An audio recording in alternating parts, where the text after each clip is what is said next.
بسم الله الرحمن الرحیم. درنو ځوانانو، د ځوانانو نړیواله ورځ تاسې ټولو ته د مبارک وي. خلق آرا یشلرګونې قطلق بولسن. افغانستان په نړۍ کې یو له هغو هیوادونو څخه دی چې د نفوسو لوی اکثریت ځوانان دي او موږ یوه ډېره ځوانه ټولنه لرو. د دغې ورځې په مناسبت ما غوښتل د هیواد د 14 ولایتونو ځوانانو سره جلا جلا خبرې ولرو، خو د کرونایي شرایطو له امله دا کار ونه شو. په تیرو څو ورځو کې چې د افغانستان په 7 زونونو کې د ځوانانو د ځینو بنسټونو او ټولنو غړي سره ناست وو او ما ته یې خپلې غوښتنې او وړاندیزونه رالیږلي وو. د دغه یادداشتونه ټول ما ولوستل. غواړم ستاسو د دغه یادداشتونو په رڼا کې څو خبرې درسره شریکې کړم. ما همیشه ویلي چې زه سپین ږیری یم، خو د ځوانانو په رایه ولسمشر شوی یم. سره له دې چې ځوانانو ته د زیاتې توجه په خاطر تر نیوکو لاندې راغلی یم، خو ما د خپل حکومت په تیره دوره کې ځوانانو ته په خاصه توګه خویندو ته په حکومتداري او نورو برخو کې زیات فرصتونه ورکړل، ځکه زما په باور په افغانستان کې 3 اکثریته چې په لویو تصامیمو کې په اقلیت بدل شوي وو، هغه ښځې، ځوانان او بیوزله دي.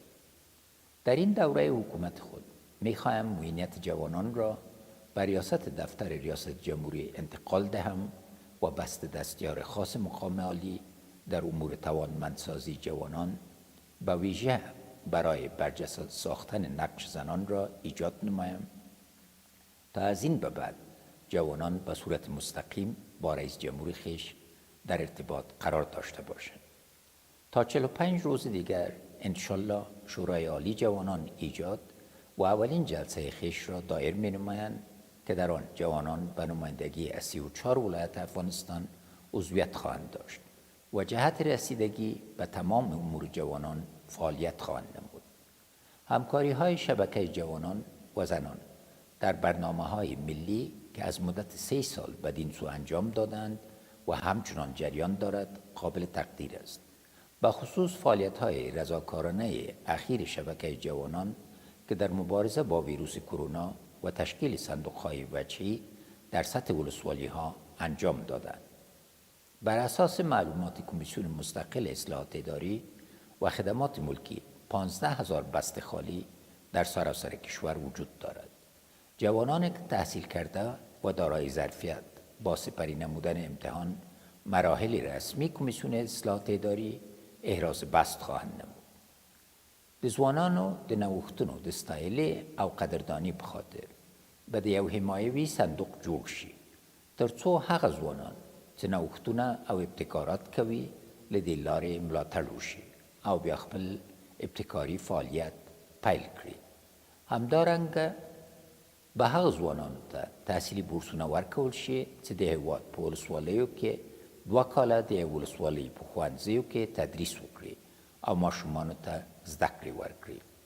از نقش مؤثر جوانان به ویژه زنان در همه عرصه های زندگی اجتماعی به ویژه تلاش‌هایشان در راستای برقراری صلح و سهم بارز جوانان در لوی جرگه مشورتی صلح قدردانی میکنم. انتظار مردم افغانستان به ویژه جوانان از گروه طالبان در لوی جرگه مشورتی صلح که یک همایش بزرگ مردم از سراسر کشور بود این است که از خشونت دست بکشند و وارد مذاکرات مستقیم با هیئت مذاکره کننده دولت جمهوری اسلامی افغانستان به هدف برقراری صلح پایدار شود. در اخیر از فداکاری های نیروهای امنیتی در دفاع از تمامیت ارضی و تأمین صلح و آرامش به هموطنان که اکثریت آن را جوانان تشکیل می دهند سپاسگزاری می نمایم. به فضل خداوند صلح در کشور آمدنی است و شما جوانان شاهد برقراری صلح سرتاسری با اقتدار و با ثبات خواهید بود. زنده باد افغانستان، ژوندی دی افغانستان، یشسن افغانستان.